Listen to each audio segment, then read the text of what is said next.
Welcome to my channel. അപ്പോൾ ഇത് ഒരു ഈവനിങ് ഡേ ഔട്ട് വിത്ത് ലുക്ക ബേബി.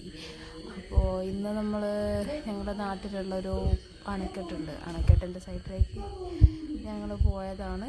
അപ്പോൾ ജസ്റ്റ് ഒന്ന് ലുക്കയും കുട്ടി അവിടേക്ക് പോകാൻ തോന്നി. അവൻ ഓക്കെയാണ്, കുറച്ച് റെഡിയാണ് എന്നുള്ള തോന്നിയത് കൊണ്ടാണ് ഞങ്ങൾ അവിടത്തേക്ക് പോയി തുടങ്ങിയത്. അപ്പോൾ അവൻ കൂളാണ്. അവൻ അവിടെ എത്തിയപ്പോൾ മൊത്തത്തിൽ പുഴ നോക്കിയും ബോട്ട് നോക്കിയും ഒക്കെ കുറേ നേരം അങ്ങനെ ഇരുന്നു.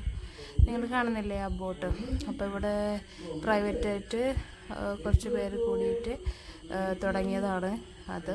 അപ്പോൾ ഇത് എല്ലാ ദിവസവും ഇവിടെ ഉണ്ടാകും. അപ്പോൾ ഇന്നിപ്പോൾ ആൾക്കാർ വരാനാവുന്നേ ഉള്ളൂ. ഞങ്ങളവിടെ പോയി ജസ്റ്റ് ആ ബോട്ട് ഇവനൊന്ന് കാണിക്കണമല്ലോ എന്ന് വെച്ചാൽ അങ്ങോട്ട് പോയതാണ്. അപ്പോൾ അച്ഛനവിടെ കുറേ നേരം ഇരുന്നവനിങ്ങനെ സൈലൻ്റായി ഇരുന്നതായിരുന്നു. ഒന്നും വേറെ പ്രത്യേകിച്ചൊരു ഒച്ചയോ അല്ലെ ചിരിയോ കളിയൊന്നുമില്ല. പെട്ടെന്ന് അവൻ എന്തോ നോക്കിയിരിക്കുന്നു, ഇത്രയും വലിയൊരു സ്ഥലം കണ്ടിട്ടോ അല്ലെ പുഴയുടെ സൈഡ് കണ്ടിട്ടോ എന്താണെന്ന് അറിയില്ല, അവനിങ്ങനെ മൊത്തം ഇങ്ങനെ ഒബ്സർവ് ചെയ്യായിരുന്നു. അങ്ങനെ ഞങ്ങൾ ആ ബോട്ടിൻ്റെ ഭാഗത്ത് തന്നെ നിന്നു. ഒരു ഫാമിലി ആയിരുന്നു ആ ടൈമിൽ ബോട്ടിലേക്ക് വന്നിരിക്കുന്നത്. പിന്നെ വേറെ അവിടെ ഉള്ള മെയിനായിട്ടുള്ള റസക്കാക്കിൻ്റെ കച്ചവടയാണ്. അത് ഞങ്ങൾക്ക് കാണാം. അതിൽ ഉപ്പിലിട്ട കുറേ ഐറ്റംസ് ഉണ്ട്. പിന്നെ അവിടുത്തെ കച്ചാണ് സ്പെഷ്യൽ കച്ച്, ഒരു സോസൊക്കെ ഇട്ടിട്ട് അടിപൊളി ടേസ്റ്റാണത്. അപ്പോൾ നിങ്ങൾക്ക് ഈ ഭാഗം മാത്രമല്ല മൊത്തം കാണണ്ടേ. അപ്പോൾ അതാ നമുക്ക് അണക്കെട്ടിൻ്റെ ഭാഗത്തേക്കൊന്ന് പോയി നോക്കാം അല്ലേ. അപ്പോൾ ഞങ്ങൾ അങ്ങനെ ആ സൈഡിലൂടെ കയറി. അപ്പുറത്തെ സൈഡ് എന്ന് പറയുന്നത് പാറപ്പുറമാണ്. ഞങ്ങളുടെ ഭാഗം ചെറുമാവിലായി എന്ന് പറയും. അപ്പോൾ പാറപ്പുറം ചെറുമാവിലായി പ്രദേശങ്ങളെ കണക്ട് ചെയ്യുന്നതും അതേസമയം എന്താണ് കൃഷിക്ക് അനുയോജ്യമായിട്ട് നല്ല വെള്ളം ഒരു പ്രദേശത്തും സപ്ലൈ ചെയ്യാനുള്ള ഒരു ഉദ്ദേശമാണ് ഇവിടെ അണക്കെട്ടിലൂടെ ഉദ്ദേശിക്കുന്നത്. അപ്പോൾ ഇതാ ഞങ്ങളിവിടെ കയറി. ഇതിൻ്റെ ഒരു എന്താണ് ഒരു സ്ട്രക്ചർ എന്ന് പറയുന്നത് സെൻറ്റർ ഭാഗത്തോട്ട് ഭയങ്കര ഹൈറ്റിലാണുള്ളത്. കാണാൻ നല്ല രസമാണ്. പിന്നെ അവിടെ നമുക്ക് ബോട്ട് ടെർമിനൽ കാണാം. അതിൻ്റെ ഒന്നും ഉദ്ഘാടനമൊന്നും കഴിഞ്ഞിട്ടില്ല. ഇപ്പോൾ ഒരു 1 year ആവുന്നേ ഉള്ളൂ ഈ ഒരു അണക്കെട്ട് തന്നെ ഇനോഗ്രേറ്റ് ചെയ്തിട്ട്. ആ ടെർമിനലിൽ നമ്മൾ വെയിറ്റിംഗ് ആണ്. വലിയ ബോട്ട് വന്നിട്ട് അതിലൂടെ പാസ് ചെയ്ത് പോകുന്ന കാണാൻ വേണ്ടിയിട്ട് എല്ലാവരും കാത്തിക്കാണ്. എന്നൊന്നും ഇതുവരെ ഒന്നും ആയിട്ടില്ല.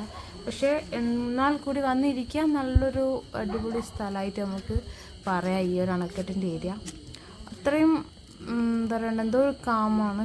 പിന്നെ എന്തെങ്കിലും പ്രോഗ്രാമൊക്കെ ഉണ്ടെങ്കിൽ ആൾക്കാർ കുറച്ചുണ്ടാവും. അല്ലെങ്കിൽ ഞങ്ങൾ ജസ്റ്റ് വന്നിരിക്കാനൊക്കെ പറ്റിയ സ്ഥലമാണ്.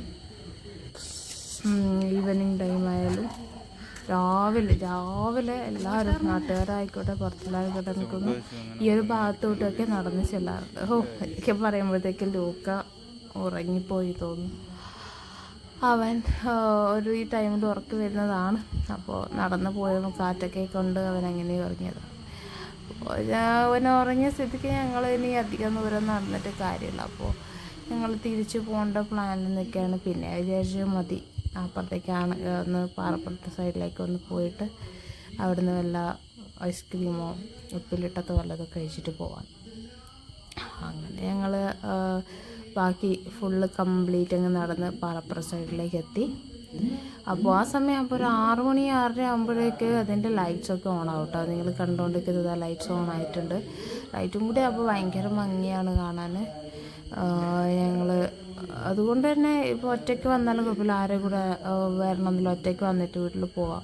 അവിടെ കണ്ട പാലം കണ്ട അത് പുതിയ പാലം, പാറപ്പുറം പാലമാണ്. അത് വാഹനങ്ങൾ പോകുന്ന ഒരു പാലമാണ്. അപ്പോൾ അതും ലൈറ്റാണ്, ഇതും ലൈറ്റാണ്. മൊത്തം കാണുമ്പോൾ ഒരു നല്ലൊരു എന്താ പറയുക മംഗലപ്പുര പോലെ ഉണ്ട് കാണാൻ വേണ്ടിയിട്ട്. അപ്പോഴേ അങ്ങനെ ഞങ്ങൾ പാറപ്പുറം ഭാഗത്തെത്തി. നിങ്ങൾക്ക് കാണാമത്.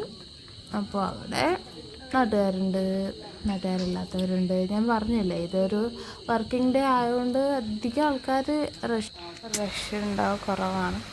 അപ്പോൾ വീഡിയോ ഇഷ്ടമായെങ്കിൽ ലൈക്ക് ചെയ്യണേ. ബൈ.